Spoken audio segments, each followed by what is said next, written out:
कभी सोचा है कि हमारी दुनिया से कुछ इतने कमाल के जानवर हमेशा हमेशा के लिए आखिर गायब कैसे हो गए?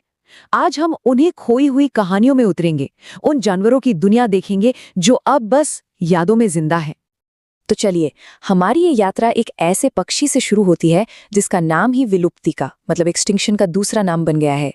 ये एक ऐसी कहानी है जो हम सबके लिए एक चेतावनी जैसी है।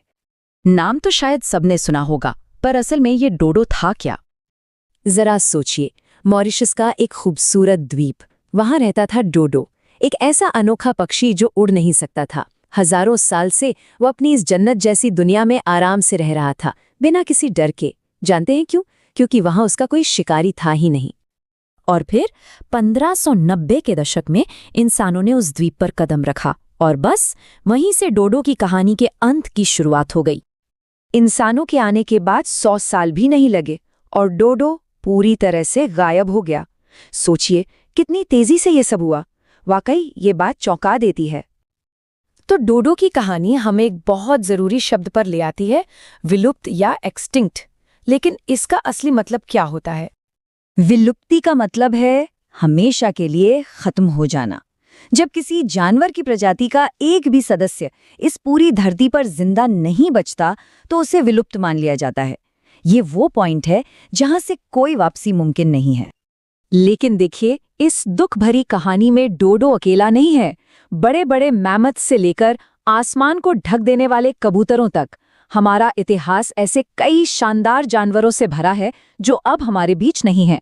आइए जरा इनकी गैलरी पर एक नजर डालते हैं। ये जो टाइमलाइन है ये हमें दिखाती है कि जानवरों का विलुप्त होना कोई नई बात नहीं है। ये तो हजारों सालों से हो रहा है। पर हाँ, हाल के कुछ 100 सालों में इसकी रफ्तार जरूर बढ़ गई है।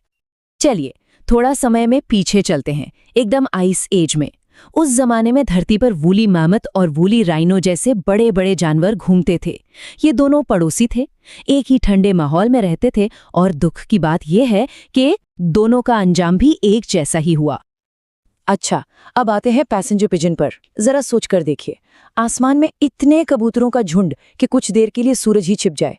एक जमाना था जब अरबों, जी हाँ, अरबों की तादाद में ये कबूतर उत्तरी अमेरिका में उड़ते थे। इनकी कहानी ना एक बहुत बड़ी सीख है कि कोई जानवर चाहे कितनी भी ज्यादा संख्या में क्यों ना हो, वो भी गायब हो सकता है। और ये है तस्मानियन टाइगर। देखिए, इसकी पीठ पर बाघ जैसी धारियां थीं, लेकिन ये असल में एक मार्सुपियल था, मतलब कंगारू का रिश्तेदार। इसका विलुप्त होना तो बहुत पुरानी बात भी नहीं है, ये 20वीं सदी में ही हुआ है। तो हमने कुछ उदाहरण तो देख लिए। अब सवाल ये उठता है कि आखिर ये जानवर विलुप्त होते क्यों हैं? क्या इनके गायब होने के पीछे कोई पैटर्न है? तो इस कहानी के विलेन कौन है?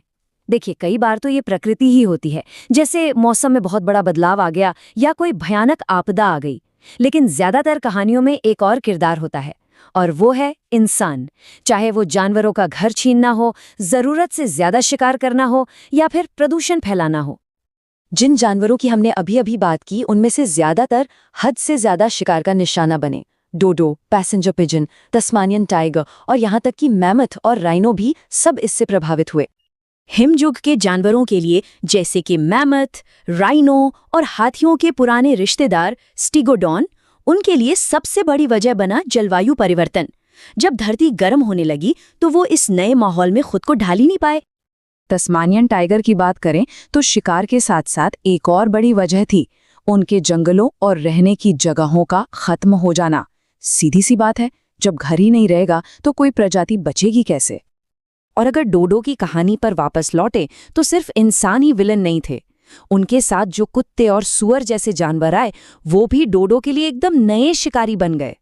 बेचारे डोडो ने तो कभी किसी शिकारी का सामना करना सीखा ही नहीं था और वो उनके सामने बिल्कुल लाचार था। तो जब हम इन सब कहानियों को एक साथ रखकर देखते हैं ना, तो एक पैटर्न साफ नजर आता है, जैसे कि ये चार्ट दिखा रहा है। हमने जिन जानवरों की बात की उनमें से ज्यादातर के गायब होने की कहानी में एक बात कॉमन है, और वो है इंसानी दखल, खासकर जरूरत से ज्यादा शिकार। इन सब कहानियों को जानने के बाद मन में एक बहुत गहरा सवाल उठता है। तो सवाल यही है कि क्या विलुप्त होना हमेशा के लिए होता है, देखिए, विज्ञान कोशिश तो कर रहा है कि शायद कभी इन प्रजातियों को वापस लाया जा सके, लेकिन आज की सच्चाई वो यही है कि जब कोई प्रजाति चली जाती है तो वो हमेशा के लिए चली जाती है। और शायद इन खोई हुई कहानियों का सबसे बड़ा सबक भी यही है कि जो आज हमारे साथ हैं, जो जानवर इस धरती पर हमारे साथ रहते हैं, हमें उनकी कद्र करनी चाहिए, उनकी रक्षा करनी चाहिए, इससे पहले कि वो भी बस एक कहानी बनकर रह जाएं।